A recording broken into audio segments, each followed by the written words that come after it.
Chapter 21. Alice and Electra arrived at the hotel where Marcus Bright's children were staying with their aunt. Calling ahead, they had asked for an hour to speak to the children. The protective aunt granted them half an hour, 15 minutes with each child. With Marcus still on the loose and the suspected killer, the aunt didn't want much attention brought to the whereabouts of the kids.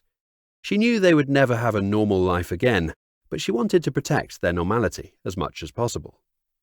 "I don't trust the police, never had," the aunt greeted the pair of them as they met in the lobby of the Eslington Villa hotel in nearby Gateshead.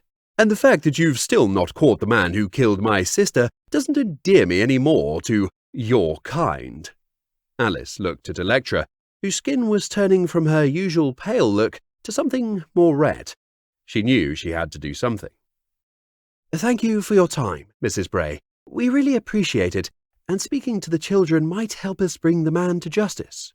"You mean Marcus Bright? Is that who you mean when you say the man? I don't like people who talk in riddles either," the aunt replied. Electra looked at her clothing, all pockets and buttons. "At this moment in time, we'd desperately like to speak to Marcus Bright, yes," Alice replied. "I told my sister she was better than him from the moment they met. Never saw in him what she saw. Not that I ever thought he'd do this. Shall we grab a cup of tea before I take you up to see the kids?" the aunt inquired, pointing towards the grand sitting room adjacent to the lobby. "Yes, let's," Alice replied, seeing Electra's shade return to something more like normal. Over tea, the two detectives chatted to the aunt about anything but the death of her sister. Alice saw this as an opportunity to build a bridge between them and Mrs. Bray. The last thing they wanted was a breakdown in communication. If Marcus Bright had killed their mother, then it stood that the children potentially weren't safe. If the aunt refused access, then they couldn't check up on them, or find out any vital information the kids had. After they had chatted and the aunt had drunk copious amounts of Earl Grey, she looked straight up and asked, "Do you want to see them now?" "Yes, please," Electra answered, relaxing into the situation.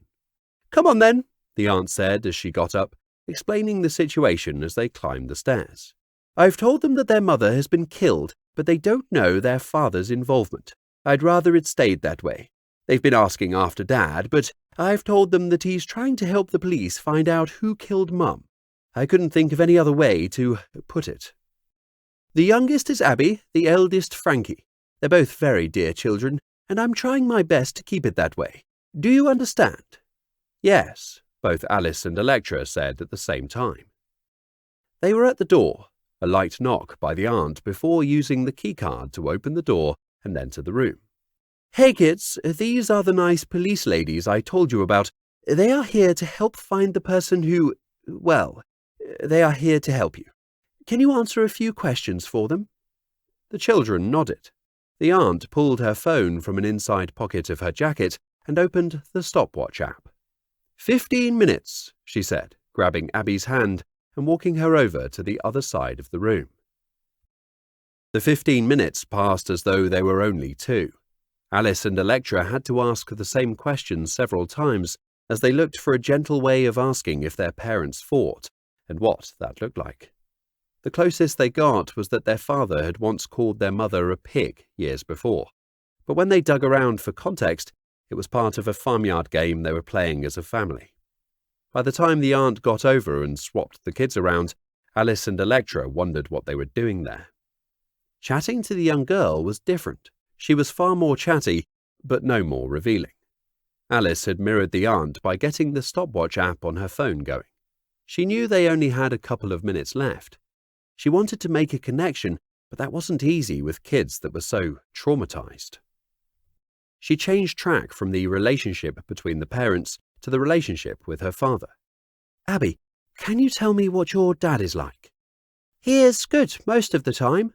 "Most of the time?" "Yes, but not all of the time." "No." "And what does your dad do when he's not good?" "He isn't bad." "So what is he?" "He's different." "Different how?" It is like Dad has two personalities,